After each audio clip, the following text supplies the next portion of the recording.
back to my channel. இப்போ வந்து certificate verification நடந்துட்டு இருக்கு. நிறைய பேத்துக்கு வந்து அன்ஃப்ரீஸ் பண்ணிருக்காங்க. நீங்க நல்லா போய் பாருங்க. உங்களுடைய யூசர் நேம் பாஸ்வேர்ட் வச்சு உங்களுடைய லாகின் ஐடியை ஓபன் பண்ணுங்க. பண்ணீங்கன்னா வந்து உங்களுக்கு அன்ஃப்ரீஸ் ஆயிருந்துச்சுன்னா நல்லா தெரிஞ்சுக்கோங்க. சர்டிபிகேட் வந்து ஃப்ரீஸ் ஆயிருக்கும். அதுக்கப்புறம் தான் அவங்க சர்டிபிகேட் வெரிஃபிகேஷன் பண்ணாங்க. இன் கேஸ் வந்து உங்களுக்கு அன்ஃப்ரீஸ் ஆயிருந்துச்சுன்னா அவங்க வந்து உங்களை கான்டாக்ட் பண்ண பாத்துருப்பாங்க. நீங்க நாட் ரீச்சபிளா இருந்தாலும் அவங்க அன்ஃப்ரீஸ் பண்ணிருப்பாங்க. ஏன்னா யார் யாருக்கு அன்ஃப்ரீஸ் பண்ணிருக்காங்கன்னா சர்டிபிகேட் வந்து ப்ராப்பரா அப்லோட் பண்ணாதவங்களுக்கு. நல்லா தெரிஞ்சுக்கோங்க.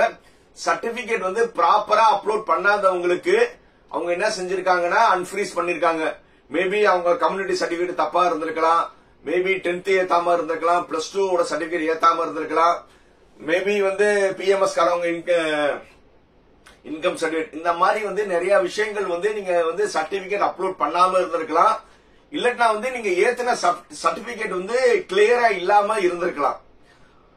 சோ அதனால வந்து இந்த வீடியோவை பாக்குற எல்லாருமே வந்து தயவு செய்து வந்து உங்களுடைய டிஎன்இஏ ஆன்லைன் வெப்சைட்குள்ள போய் யூசர் நேம் பாஸ்வேர்ட் போட்டு வியூ ஸ்டேட்டஸ் பாருங்க. அதுல வந்து உங்களுக்கு எப்படி இருக்குன்னு பாருங்க. ரைட். அதே மாதிரி வந்து இப்போ நிறைய பேரண்ட்ஸ் அண்ட் ஸ்டூடெண்ட்ஸ் போன் பண்ணி, சார் நான் 7.5 ஸ்டூடெண்ட், 7.5 நான் 6 to 12 வரை 7.5 ஸ்கூல்ல தான் படிச்சேன். அந்த 7.5 ஸ்கூல்ல படிச்சதுனால வந்து எனக்கு வந்து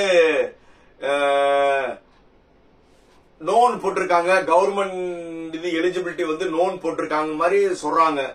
சார் நோன் போட்டிருந்தாங்கன்னா அவங்க ஒரு சில டிஎஃப்சி சென்டர்ல வந்து என்ன எக்ஸ்பெக்ட் பண்றாங்கன்னா போனஃபைடுன்னு ஒரு சர்டிபிகேட் இருக்குப்பா. அதாவது நீங்க 6வது வந்து 12வது வரை கவர்மெண்ட் ஸ்கூல்ல தான் படிச்சீங்கன்னு சொல்லி ஒரு போனஃபைட் சர்டிபிகேட் இருக்கு. இது நார்மலா வந்து எம்இஸ் நம்பர்லயே வந்து அவங்க கண்டுபிடிக்கலாம். நிறைய பேத்துக்கு அப்படி பண்ணிட்டு வந்து எஸ் கொடுத்திருக்காங்க. பட் ஒரு சில டிஎஃப்சி சென்டர்ஸ்காரவங்க வந்து அந்த போனஃபைடு இருந்தாதான் வந்து நீங்க கொண்டு வந்து காமிங்க இல்லன்னா அப்லோட் பண்ணுங்கன்னு சொல்லியிருக்காங்க. சோ அதனால வந்து இந்த போனஃபைடோட ஃபார்மேட் வந்து இந்த டிஸ்கிரிப்ஷன்ல நான் வைக்கிறேன்.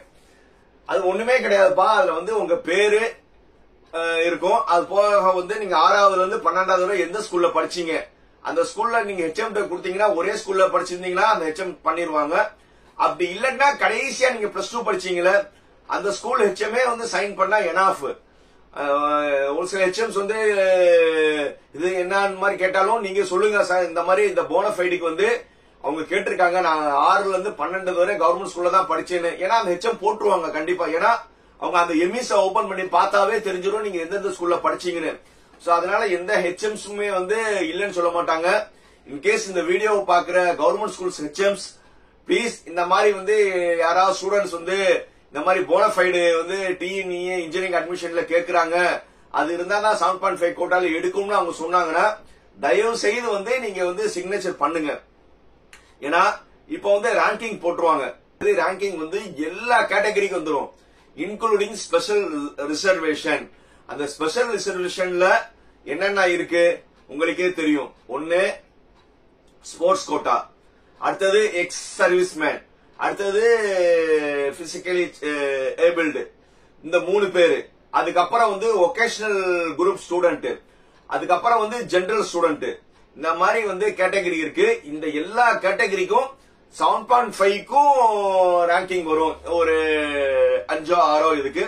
அடுத்தது வந்து ஜெனரல் இதுக்கும் பையங்களுக்கும் அதே எல்லா கேட்டகரிக்கும் என்னென்ன இப்ப ஸ்பெஷல் ரிசர்வேஷன், ஜெனரல், ஒகேஷனல், இது எல்லாத்துக்குமே வந்து 7.5க்கும் வரும், ஜெனரலுக்கும் வரும், ரெண்டுக்குமே ரேங்கிங் வரும்.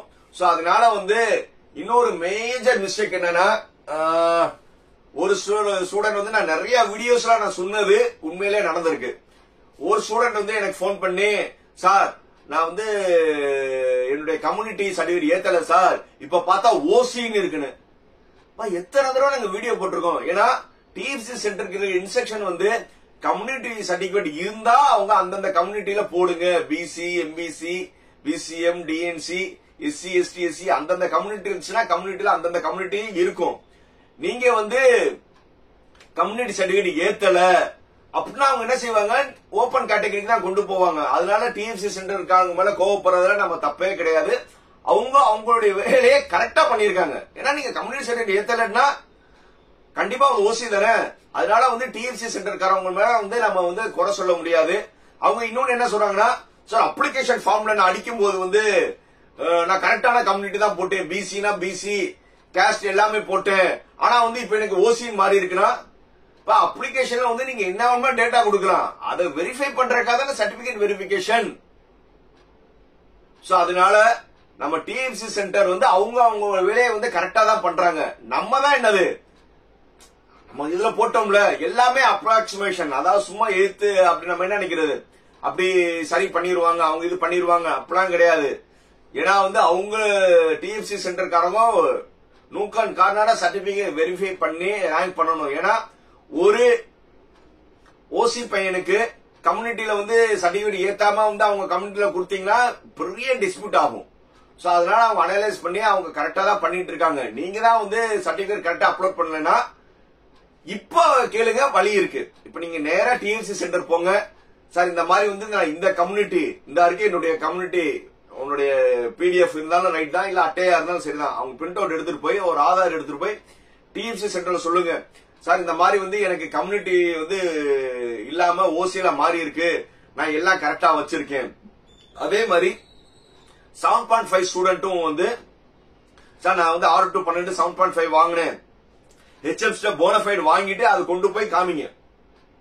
நீங்க கொண்டு போய் காமிச்சீங்கன்னா இன்னைக்கு நாளைக்குள்ள பண்ணிட்டீங்கன்னா அவங்க வந்து என்னது அவங்களுடைய வந்து 7.5க்கு மாத்திடுவாங்க.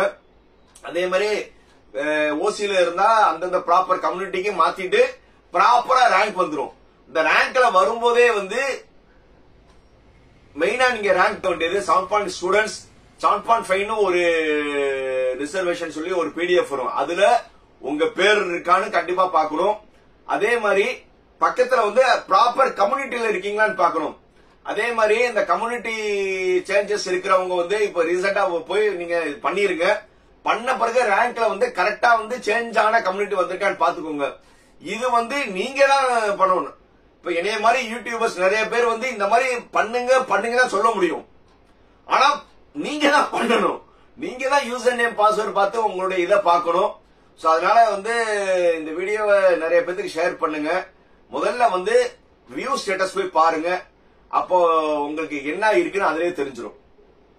நான் எப்போ சொல்ற மாதிரி தான் இந்த வீடியோ முடிக்கிறதுக்கு முன்னாடி like, comment, share and subscribe. மீண்டும் அடுத்த வீடியோ சந்திக்கும் வரை பை பை.